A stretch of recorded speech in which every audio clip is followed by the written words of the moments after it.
السلام عليكم. إذا تلعب جي تي اي اونلاين ودا تفكر تبدي شغل بسيط ويجيب لك فلوس بسرعة، احتمال تخطر ببالك شغلتين: شغل التاكسي وتوصيل الفيزا. اليوم راح نجاوبك منو الأفضل ومنو راح يربح أكثر.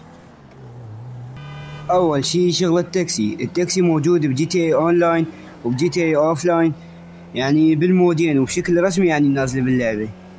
وهسه راح نوصل 3 توصيلات ونشوف شقد تطي.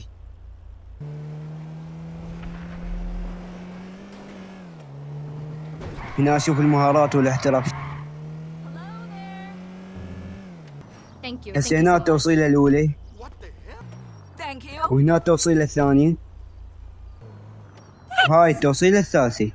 هاي الثلاث توصيلات اعطتنا 11,500، يعني مبلغ بسيط. اثنين، شغل توصيل الفيزا. فكرة حلوة، تركب دراجة صغيرة تروح توصل طلبات فيزا لناس عشوائيين. لكن بجي تي اي اونلاين ماكو شغل رسمي الفيزا بالسيرفر الاوفلاين، لازم الا سيرفر الاونلاين تقدر تشتغل فيزا وتربح هواي فلوس. المتعة حلوة يعني، والربح قوي كلش، والخطورة عالية لأن أنت على دراجة، وإذا طلع لك لاعب من الأونلاين يجوز تسلمها. مثلا لاعب بيده سلاح ودراجتك ضعيفة وما تعرف شلون تهرب. هاي التوصيلة الرابعة والتوصيلة الخامسة.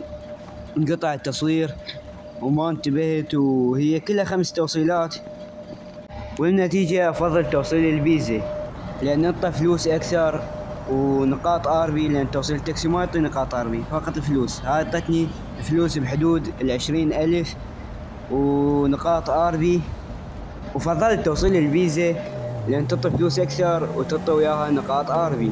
ورأيك شنو من جربت هذين الوظائف الاثنين؟